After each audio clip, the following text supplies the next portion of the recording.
झारखंड विधानसभा के बजट सत्र में झामुमो से जीतकर आई जामा विधायक लुइस मरांडी ने बांग्लादेशी घुसपैठ और आदिवासी समुदाय की घटती संख्या पर अपनी चिंता व्यक्त की है। उन्होंने कहा कि बांग्लादेशी घुसपैठ के कारण आदिवासियों की संख्या में लगातार कमी हो रही है। उन्होंने ये भी कहा कि ये समस्या सिर्फ सीमा के पास के क्षेत्रों तक सीमित नहीं है, बल्कि आदिवासी समुदाय के लोग रोजगार की तलाश में दूसरे राज्यों में भी जाते हैं और वहां लंबे समय तक रह जाते हैं। उदाहरण के तौर पर विधायक मरांडी ने असम के चाय बागान का उल्लेख किया, जहां झारखंड के कई आदिवासी समुदाय के लोग काम करते हैं, लेकिन वहां आज भी उन्हें आदिवासी का दर्जा नहीं दिया गया है। उन्होंने कहा कि लोकसभा में भी आदिवासियों को उनके अधिकारों के बारे में कोई ठोस कदम नहीं उठाए जा रहे हैं। लुइस मरांडी ने भाजपा पर आरोप लगाते हुए कहा कि अगर वो वास्तव में आदिवासियों की हितैषी है तो उसे पूरे देश भर के आदिवासियों के लिए समान रूप से काम करना चाहिए, ना कि सिर्फ एक राज्य तक सीमित रखना चाहिए।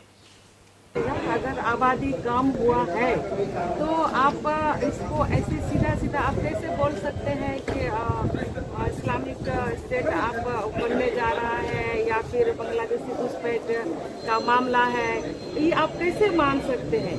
तो अगर हम गंभीरता से उस पर नहीं जाते हैं तो हम ऐसा भी तो देख सकते हैं उस चीज़ों को कि आखिर एसटी का संख्या बायदी हुए आप लोग बोल रहे हैं उनका स्टेटमेंट के आधार से नहीं आंकड़े अगर वो बता रहे हैं तो क्या ये वही मामला है कि वो बांग्लादेशी घुसपैठ से ही हमारा संख्या कम हो रहा है?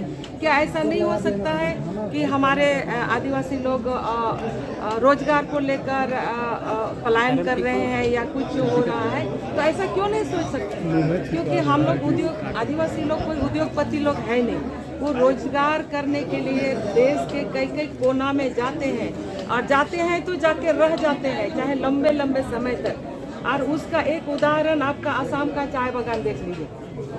असम का चाय बागान में झारखंड से ही लोग गए हैं, चाहे वो संथाली हो, चाहे वो मुंडारी हो, चाहे कुड़ुक समाज से, लेकिन है कि ट्राइबल समाज के लोग वहाँ पर पहुँचे हैं और आज वहीं का वहीं रह गए हैं। तो वो संख्या तो हमारे यहाँ से चला गया, लेकिन उनके साथ हो क्या रहा है? असम का गवर्नमेंट तो लंबा लंबा बोलता है, लेकिन आज भी आदिवासियों को वहाँ आदिवासियों का दर्जा नहीं मिला है। तो इस चीज़ों का लोग कभी भी लोकसभा में भी चर्चा नहीं करते हैं। अगर आप आदिवासियों का हितैषी मानते हैं तो देश भर का आदिवासियों का हितैषी बनिए ना।